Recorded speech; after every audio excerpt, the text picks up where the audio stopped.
Having some kind of plan or safety net for medical care or an emergency has become a must for many working South Africans. But how many of us know exactly what our medical aid offers, and how do we choose? There are so many options out there that deciding what is best for you can be rather overwhelming. Today on Medical Matters, we look at the ins and outs of medical aid.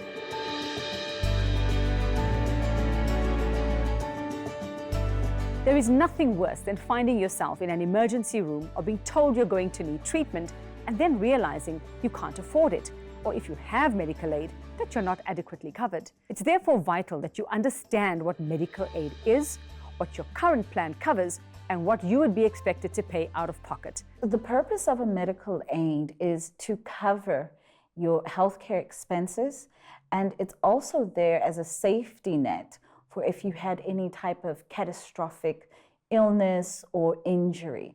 So it's a really good way to make sure that you and your family are covered and to keep you healthy. With the exorbitant cost of living these days, healthcare is often the place people choose to cut down. Some even wing it and go without a medical aid.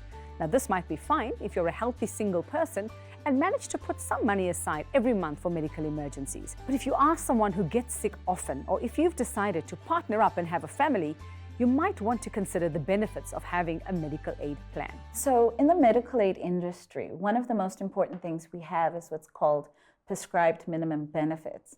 Now, these are conditions of acute conditions that happen suddenly or chronic conditions that are legislated by the Medical Schemes Act that medical aids must cover.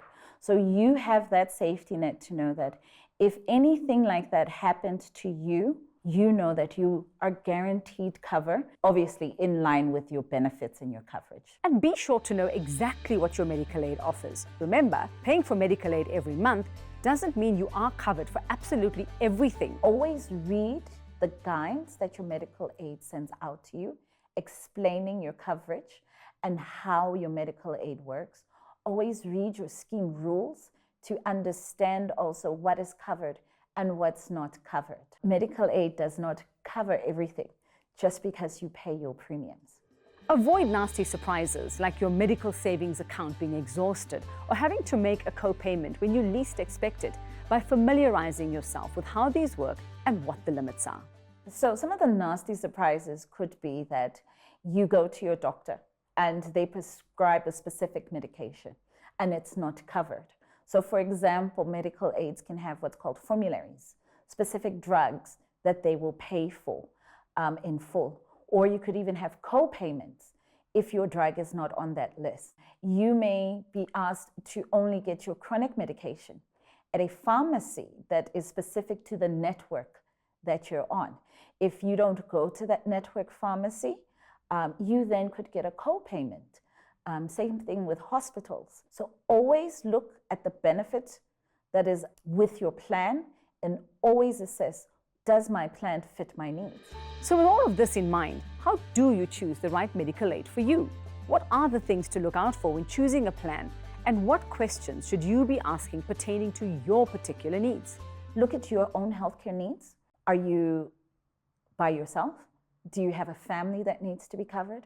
Are you looking at having children? Do you want a maternity benefit? Would you like glasses, dentistry? Are you comfortable with going to the public healthcare system? So always assess your healthcare needs. And there's nothing wrong with always having a so-called backup plan when it comes to healthcare.